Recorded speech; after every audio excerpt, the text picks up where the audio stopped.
सुनो, बहुत समय पहले, जब आकाश और पृथ्वी का विभाजन स्पष्ट नहीं था, जब देवता और असुर अपने अपने लोकों में शक्ति, सत्ता और सम्मान के लिए संघर्ष कर रहे थे, तब एक ऐसी घटना घटी जिसने सृष्टि का संतुलन और जीवन के नियम बदल दिए। ये कहानी है एक दिव्य घटना की, जिसमें धर्म और अधर्म, बल और भक्ति, लालसा और त्याग, युद्ध और शांति, सब कुछ समाहित था। ये कहानी है समुद्र मंथन की, जिसमें न केवल अमृत और दिव्य रत्न निकले, बल्कि हलाहल विष की वजह से संपूर्ण सृष्टि संकट में पड़ गई। सृष्टि की प्रारंभिक अवस्था में देवता और असुर दोनों अत्यंत शक्तिशाली थे, लेकिन समय के साथ देवताओं की शक्ति कमजोर होती गई। असुरों की महत्वाकांक्षा और लालसा बढ़ती गई। देवताओं ने अपने लोक में देखा, धर्म दब रहा था, सत्य का नाश हो रहा था। उन्होंने महसूस किया, यदि हमारी शक्ति कमजोर रही तो अधर्म संपूर्ण सृष्टि पर छा जाएगा। हमें अपनी शक्ति पुनः स्थापित करनी होगी। तब ब्रह्मा जी ने सुझाव दिया, हमें समुद्र मंथन करना चाहिए। मंथन से हमें अमृत और दिव्य रत्न प्राप्त होंगे, जो देवताओं की शक्ति पुनः स्थापित कर सकते हैं। यदि अमृत प्राप्त हुआ तो हम अपनी शक्ति वापस पा सकते हैं। लेकिन असुर भी चतुर और महत्वाकांक्षी थे। वे समझ गए कि यदि मंथन में अमृत निकला तो उनकी शक्ति भी बढ़ सकती है। इसलिए उन्होंने भी इसमें सम्मिलित होने का निर्णय लिया। देवता अपने भीतर डर और आशंका को महसूस कर रहे थे। यदि मंथन सफल नहीं हुआ तो हमारी शक्ति शून्य हो जाएगी। सभी धर्म, सत्य और न्याय का नाश होगा। असुर अपने भीतर लालसा और लालच को बढ़ा रहे थे। अगर अमृत हमें मिला तो हम देवताओं को परास्त कर देंगे। हमारे अधर्म का शासन सृष्टि पर रहेगा।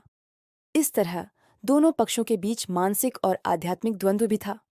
मंथन केवल भौतिक शक्ति का संघर्ष नहीं था, बल्कि मन, इच्छा और विवेक की परीक्षा भी थी।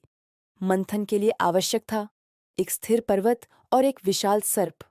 भगवान विष्णु ने देवताओं को मार्गदर्शन दिया।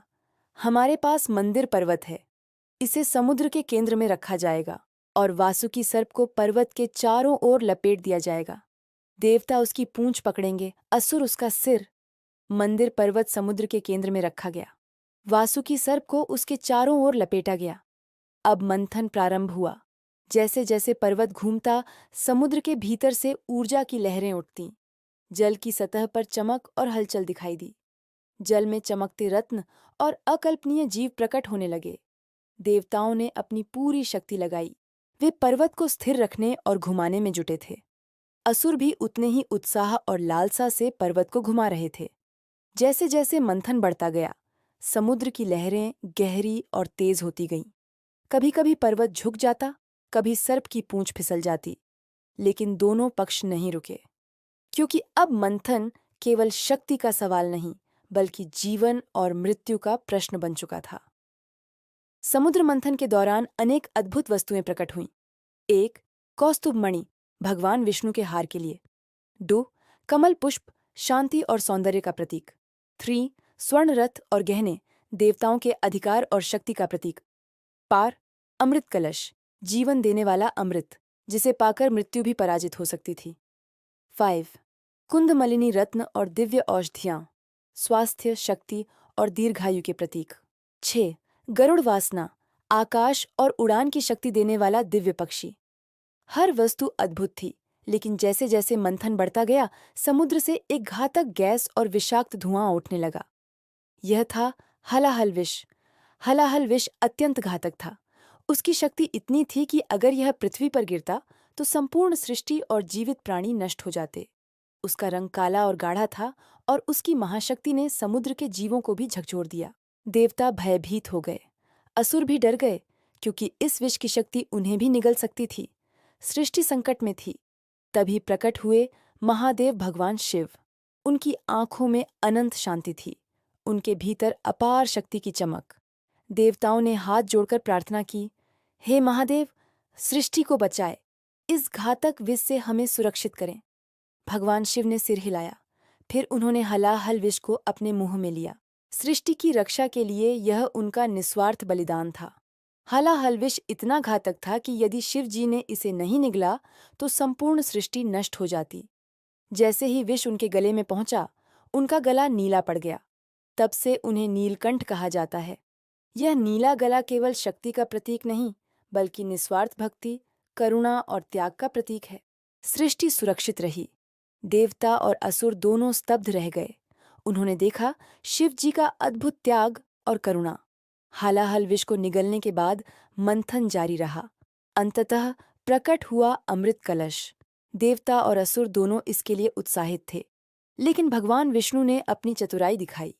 अमृत केवल देवताओं के पास पहुंचाया गया। इससे देवताओं की शक्ति पुनः स्थापित हुई और असुरों की महत्वाकांक्षा पर अंकुश लगा। समुद्र मंथन केवल एक ऐतिहासिक या पौराणिक घटना नहीं है। यह सिखाती है कि एक, संकट में त्याग, महान कार्यों के लिए अपने लिए बलिदान आवश्यक है। 2. शक्ति का विवेकपूर्ण प्रयोग, बिना विवेक शक्ति विनाशकारी हो सकती है। 3. भक्ति और धर्म, निस्वार्थ भक्ति सृष्टि को बचाती है। 4. साहस और धैर्य, संकट चाहे कितना भी बड़ा हो, साहस और धैर्य से पार पाया जा सकता है। कहते हैं उस रात समुद्र की लहरें गहरी और रहस्यमयी थीं। चंद्रमा और नक्षत्र भी चकित थे। हर तत्व, जल, अग्नि, वायु, पृथ्वी, आकाश, एक दिव्य ऊर्जा के प्रवाह में था। मंथन केवल भौतिक नहीं था, यह आध्यात्मिक भी था। देवता और असुर केवल बाहरी पात्र नहीं थे, वे लालसा, इच्छा, शक्ति और विवेक के प्रतीक थे। शिवजी का नीला गला यह दर्शाता है कि सच्चा बल केवल शक्ति में नहीं, बलिदान, त्याग और करुणा में है। समुद्र मंथन और हलाहल विष की कथा आज भी हमारे भीतर गूंजती है। जीवन में चुनौतियां अनंत हैं, लेकिन यदि हमारे भीतर त्याग, भक्ति और साहस है, तो हम हर विष को अपने भीतर समेटकर भी सृष्टि को बचा सकते हैं। शक्ति केवल बाहरी बल में नहीं, बल्कि विवेक, त्याग और करुणा में होती है। समुद्र मंथन केवल एक घटना नहीं, एक चेतावनी, एक प्रेरणा और एक दिव्य स्मरण है।